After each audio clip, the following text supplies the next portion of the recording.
10절로 14절까지를 읽겠습니다. 여호와께서 또 아하스에게 일러 가라사대 너는 내 하나님 여호와께 한 징조를 구하되 깊은 데서든지 높은 데서든지 구하라. 아하스가 가로되 나는 구하지 아니하겠나이다. 나는 여호와를 시험치 아니하겠나이다 한지라. 이사야가 가로되 다윗의 집이여 충분대에 들을지어다. 너희가 사람을 괴롭게 하고 그것을 작은 일로 여겨서 또 나의 하나님을 괴로우시게 하려느냐. 그러므로 주께서 친히 징조로 너희에게 주실 것이라. 보라, 처녀가 잉태하여 아들을 낳을 것이요 그 이름을 임마누엘이라 하리라. 8장 8절 흘러 유다에 들어와서 창이라고 목에까지 미시리라. 임마누엘이여 그의 표는 날개가 내 땅에 평만하리라 하시느니라. 9절 10절만 읽고 말씀을 드립니다. 너희 민족들아 번화하라. 필경 평안하리라. 먼 나라 백성들아 들을지어다. 너희 허리를 봉이라. 필경 평안하리라. 너희 허리에 띠를 띠라. 필경 평안하리라. 너희는 함께 동호하라. 필경 이루지 못하리라. 말을 내어라. 시행되지 못하리라. 이는 하나님이 우리와 함께 하십니다. 특별히 9절과 10절을 보시면요, 어쩌면 이럴 효험이 언급되는 그런 성경 구절입니다. 온 땅의 악의 세력이 우리를 전쟁을 도모하기 위해서 그들이 시행하겠지만 결론을 말씀하셨어요. 하나님께서 우리와 함께 하시고 그들의 도모가 이루어지지 못하겠다. 절망한 멸망의 와중에 아하스에게 기회를 주세요. 하나님께 징조를 구하. 처녀가 잉태하여 아들을 낳을 것이요 그 이름을 임마누엘이라 하리라. 소망 1장을 우리 함께 보고 있습니다. 질문을 좀 드려볼까요? 하나님 우리와 함께 계시면 어떤 경험이 여러분 이루어질 수 있을까요? 스가랴 8장 한 구절을 보고 좀 더 생각해 봅시다. 스가랴 8장 23절을 함께 읽어보겠습니다. 시작. 만군의 여호와가 말하노라. 그날에는 방언이 다른 열국 백성 10명이 유다 사람 하나의 옷자락을 잡을 것이라. 곧 잡고 말하기를 하나님이 너희와 함께 하심을 들었나니 우리가 너희와 함께 가려 하노라 하리라 하시리라. 이런 좀 말일에 이루어지는 이런 가운데 하는데 만군의 주에 여러 나라 민족들의 사람들이 와서 옷자락을 붙잡고 하는 말이 무엇입니까? 우리가 너희와 함께 가고 싶다. 왜냐하면 하나님께서 너희와 함께 하시면 우리가 그럽니다. 하나님께 함께 하시면 어떤 경험이 올까요, 여러분?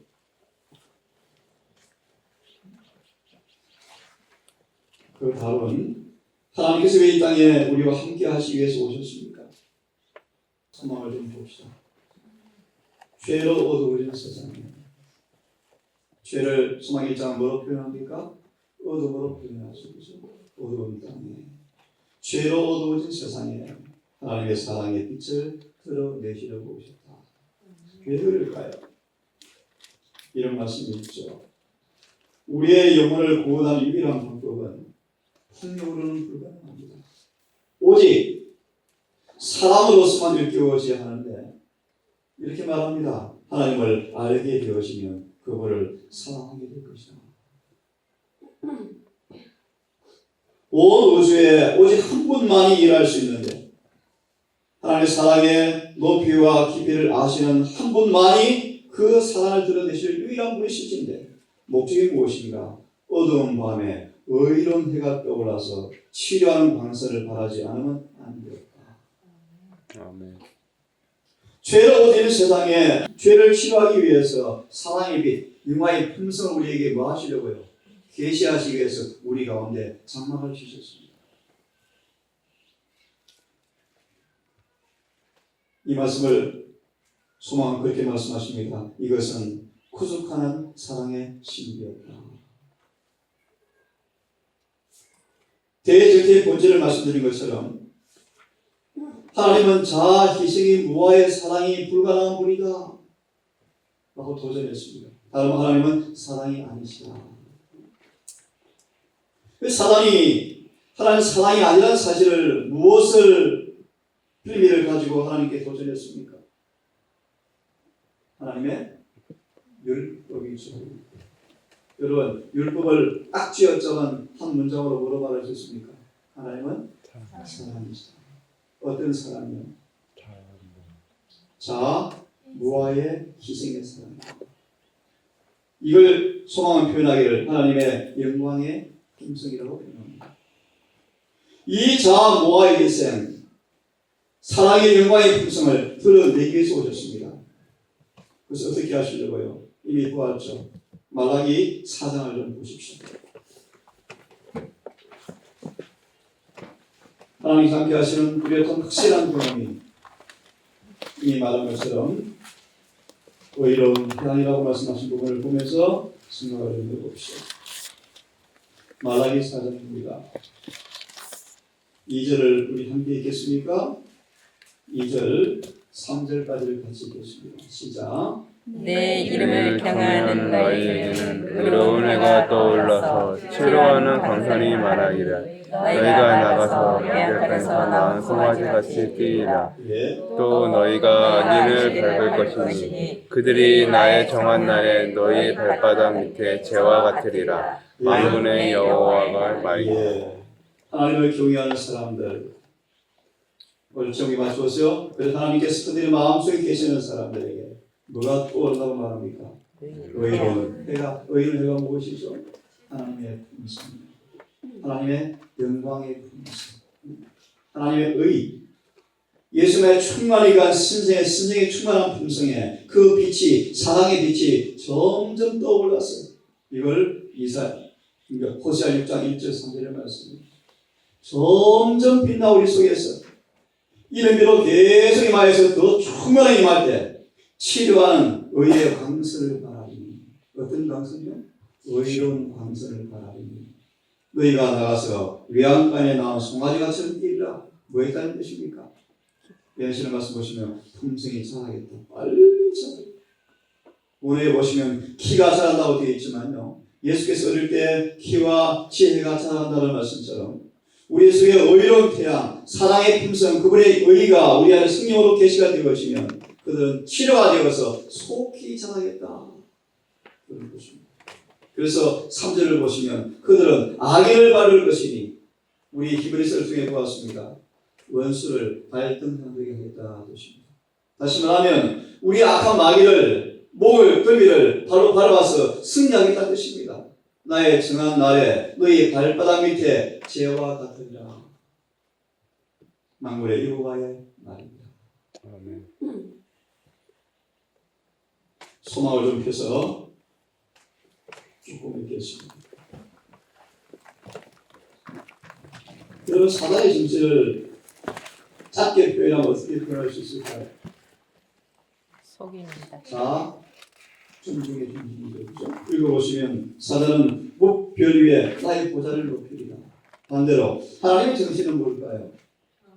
자, 희생의 정신이죠. 그죠? 하나님과 동등된 분이셨지만 동등될 것을 취하지 아니하시고 종의 형체를 빌어 사람들과 같이 되셨다.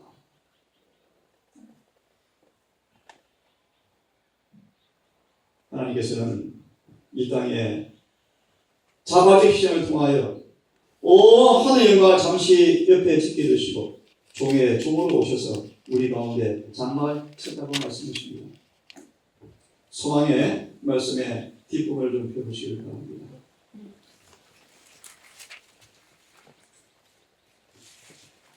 페이지가 어디냐면 23페이지 말씀입니다. 23페이지. 두 번째 문단에 보시면 두 번째 문단 보기 전에 우리 처음 공부하는 분을 위해서 출애굽기 성경을 펴서 읽으면서 보겠습니다. 출애굽기를 좀 봅시다. 3장을 펴시고 3장 보기 전에 2장 23절 25절을 먼저 읽겠습니다. 출애굽기 2장 23절 25절을 먼저 읽습니다. 시작. 여러 해 외국 왕은 죽었고 이스라엘 자손은 고역으로 인하여 탄식하며 부르짖으니 그 고역으로 인하여 부르짖는 소리가 하나님께 상달한지라. 하나님이 그 고통소리를 들으시고 아브라함과 이삭과 야곱에게 세운 그 언약을 기억하사 이스라엘 자손을 권명하셨다. 애굽에 종살이하는 당신의 백성들의 그 고통소리가 하늘에 상달되어지자 하나님께서 언약을 기억하셔서 그들을 권명하셨다고 말씀하시면서 3장에 모세에게 나타나시는 모습을 함께 보려고 합니다. 3장 1절 2절 모세가 그 장인 미디안 제사장 이드로의 양무리를 치더니 그 무리를 강야 서편으로 인도하여 하나님의 산 호렙에 이르매 여호와의 사자가 떨기나무 불꽃 가운데 그에게 나타나시더라. 누구죠? 예수님이시죠. 왜 패냐하면 어디에 나타났다고 말씀하죠? 떨기나무. 떨기나무가 무슨 나무를 가리킬까요? 네, 가시나무. 가시나무. 떨기나무 가운데 나타나시니 그가 보니 떨기나무에 불이 붙었으나 사라지지 아니하더라.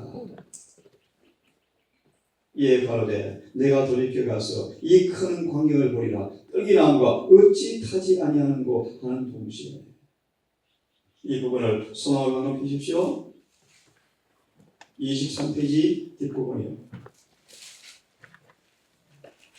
이 큰 목적과 표상으로 상징으로 예표되었다. 무엇이죠? 떨기나무예요. 떨기나무, 가시나무는 뭘 상징할까요? 인간의 타락한 육체를 상징합니다. 큰 초라, 큰 볼품없는, 가장 형편없는 그 나무에 그분이 나타나셨어요. 보실래요? 그리스도께서는 그 가운데서 모세에게 나타나셨던 불타는 떨기나무는 하나님을 나타내었다.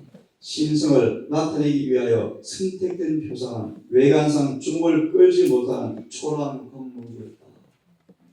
이거로 뭘 만들었죠? 법계 통을 만들었어요. 이걸로 뭘 만들어? 천사들을 만들어서 금으로 입혔습니다. 죄에 있는 육체를 상징합니다. 하나님께서 참 초라한 관목인 떨기나무 가운데 자기를 나타내셨어요. 이것은 바로 앞에 말씀 보시면 뭘 의미하죠? 영원 전부터 숨겨진 구속의 경륜, 성육신 사건을 의미한다. 임마누엘. 여러분, 이 땅에 우리 임마누엘 주님께서 30년을 살아계셨지만 그분을 별로 알아보지 못했죠. 하지만 시몬 같은 사람은 그분을 알아보았죠. 떨기나무 속에 비치는 그 영광의 빛을 알아보았죠. 나다나엘은 알아보고 끌려가죠. 그래서 끌려갔습니다. 우리는 예수님 안에 있는 영광의 빛을 우리 말씀처럼 더 깊이 이해하고 우리 마음 충만한 경험을 통하여 정말 함께 하시는 하나님의 은혜의 경험이 확실하게 우리를 치료하시는 그 구원의 경험이 여러분 깊이 경험되어져야 합니다. 마저 봅니다. 이 가운데 무한하신 분께서 감추어져 있었다. 무한한 자비하신 하나님께서 당신의 영광을 가장 초라한 표상하에 감추셨으므로 모세는 그것을 보고 살 수가 있었다. 왜 하나님께서 이 땅에 인간의 몸으로 오셨습니까? 우리가 보지 못하는 그분을 볼 수 있도록, 우리가 만질 수 있는 그분을 만질 수 있도록, 그래서 어떻게 하려고요? 그분과 친숙하게 되어서 그분과 하나 되게 하기 위해서 이 땅에 임마누엘로 오셨습니다. 여호와 하나님께서는 낮에는 구름 기둥, 밤에는 불 기둥으로 이스라엘 백성과 교통하심으로 그들에게 당신의 뜻을 알게 하시고 은혜를 베풀어 주셨다. 하나님의 영광이 억제되어지고 그의 위엄이 가려진 것은 유한한 인간의 연약한 시력으로 그것을 볼 수 있도록 하기 위함이다. 이와 같이 그리스도께서도 우리의 낮은 몸 곧 사람의 형체로 오실 것이었다. 세상 사람의 눈으로 볼 때 그에게는 흠모할 만한 아름다움이 없었다. 이사야 53장 1절의 말씀입니다. 우리가 그를 바라볼 때 흠모하는 것이 없다. 이게 무슨 뜻일까요, 여러분? 정말 예수의 용모가 못났습니까? 무슨 뜻일까요? 육신에 속한 사람에게는, 세상을 사랑하는 사람에게는 그들의 마음에 매력을 줄만한 것은 아무것도 없었다. 부, 명예, 지위, 외관상 타락한 사람의 마음속에 욕심에 미혹된 사람들이 이끌 수 있는 매력은 아무것도 없었다. 하지만 그분에게는요, 영광의 미가 아름다움이 늘 반사되고 있죠. 예를 들면요, 요한복음 9장에 그 소경이요, 그렇게 원한 얼굴을 본 적이 없어요. 예수 용모가 어떤 용모였습니까? 그렇게 오마였죠. 부드러웠죠. 편안했죠. 반면에 헤롯에게는요, 두려워 떠는 얼굴이었죠.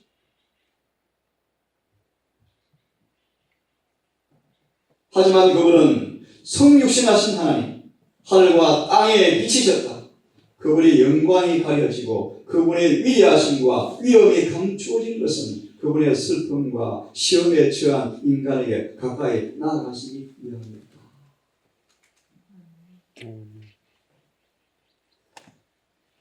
우리 한번 읽어보실래요?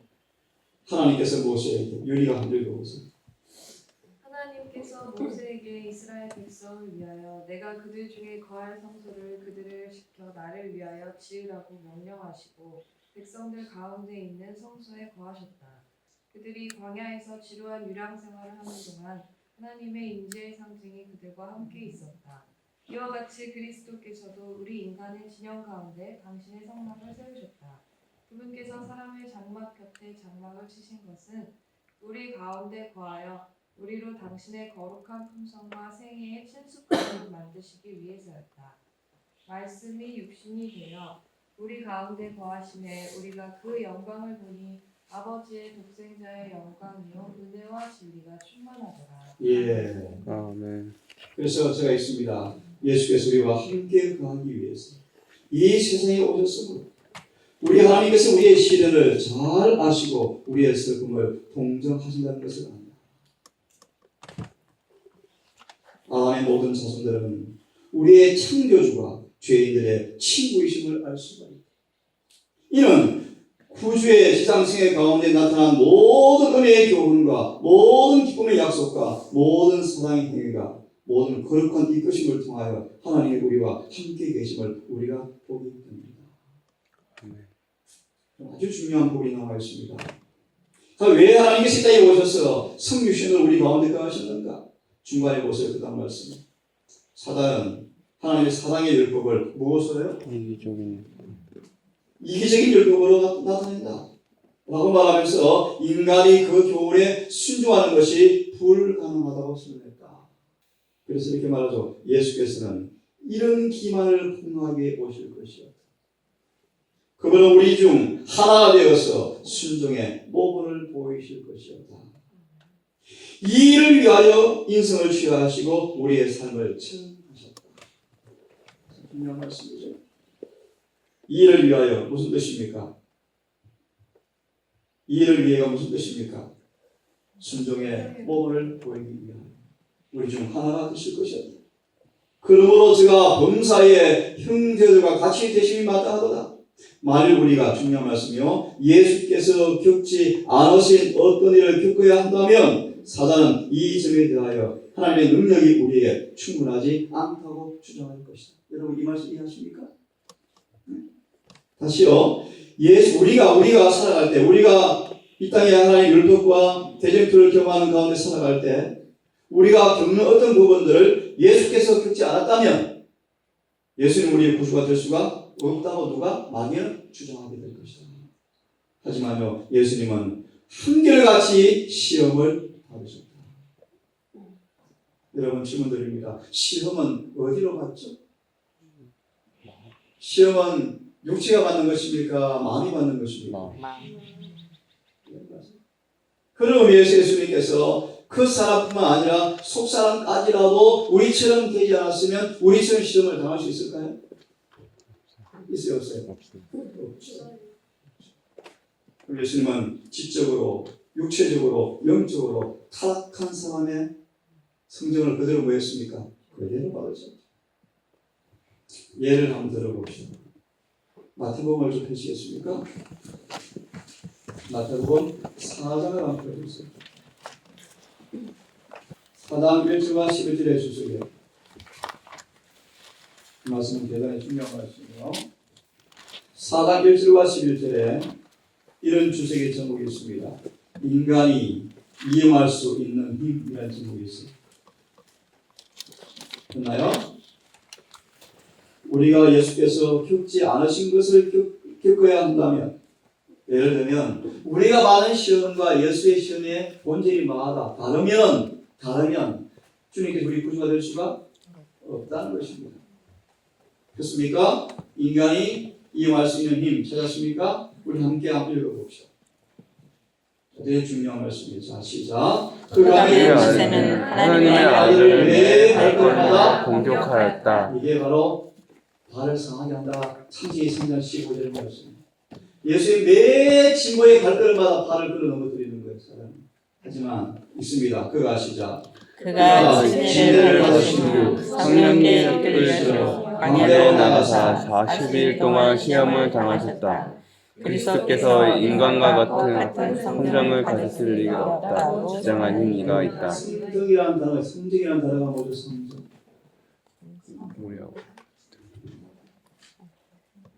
여기 잠깐 한번 손을 두시고요. 야고보서를 펴보실래요? 야고보서 5장을 펴보실래요? 17절을 읽습니다. 야고보 5장 17절 읽습니다. 시작. 엘리야는 우리와 성정 엘리야가 뭐다? 우리가 성경이 같은 같은 사람이다. 엘리야. 돌아옵니다. 마태 4장. 돌아옵니다. 성경이 뭐냐면 모든 인간이 당하는 여러 다양한 시험과 유혹 앞에 갖고 있는 인간의 모양, 그런 말이에요. 그래서 엘리야, 이세벨이 죽이다 그러니까 어떻습니까? 도망치고 얼마나 비겁하고 연약합니까? 하나님을 원망하죠. 그렇게 놀라운 승리를 경험했지만 금방 원망하죠. 죽여달라고 하나님께 호소하죠. 하나님과 더불어 싸우는 엄청난 승리를 경험했지만 그는 죽음이 두려워서 멀리 도망가 버리죠. 이런 성정. 돌아와서 다시 봅니다. 만약에 예수께서 인간과 꼭 같은 성정을 가졌으면 가졌을 리가 없다고 주장하는 사람이 있다. 왜냐하면 있습니다. 그들의 시각. 그들의 이론대로 말하면 만약 그가 우리와 똑같은 성정을 가졌다면 인간이 당하는 것과 같은 유혹을 받았을 때 그도 타락했을 것이라는 이론이다. 사단은 뭘 알고 있죠? 인간의 성정은 너무 약하여서 자신의 유혹과 시험을 스스로 이길 수 없다는 사실을 마귀도 아는데 그 마귀를 이해하는 그 많은 사람들은 예수께서 그런 성정을 왔다면 예수님도 뭐 했다? 넘어졌다. 그러므로 예수님은 우리가 뭐다? 성정이 다르다고 사람들이 하고 있다? 주장한다. 됐죠? 그 다음에 있습니다. 만약 그가 사람과 같은 성정을 갖지 않았다면 그는 우리의 모본이 될 수가 없다. 무슨 말이요? 우리의 성정을 가졌다. 그 다음으로 만약 그분이 우리의 성정을 참여하는 분이 아니라면 그는 사람이 유혹을 받는 것 같이 유혹을 받으실 수가 없다. 성정이라는 나말의 정의를 해보세요. 모든 유혹에 노출에 굴복될 수 있는 강한 인간의 어떤 그 품성의 힘, 성격의 힘 이렇게 이해하면 되겠습니다. 그 다음 만약 그분이 유혹에 굴복하는 일이 불가능하였다면 그분께서는 우리의 조력자가 되실 수 없다는 것이다. 그리스도께서 인간에게서 인간을 위하여 싸우러 오셨다는 것은 참으로 엄숙한 사실입니다. 그분이 당한 유혹과 승리가 우리에게 말하는 것은 인간은 그 모본을 그대로 본받아야 한다는 것이다. 다시 말한다면 인간은 신의 성품에 참여하는 자가 되어야 한다는 것이다. 네, 스님 하나 더 봅시다. 오른쪽 넘어가시면 범죄의 끔찍스러운 결과라는 제목이 있어요. 있나요? 이걸 보시면 더 실감납니다. 예수께서 성육신, 이 땅에 오신 그 성육신이 어떤 모습인지 아주 잘 들어서 합니다.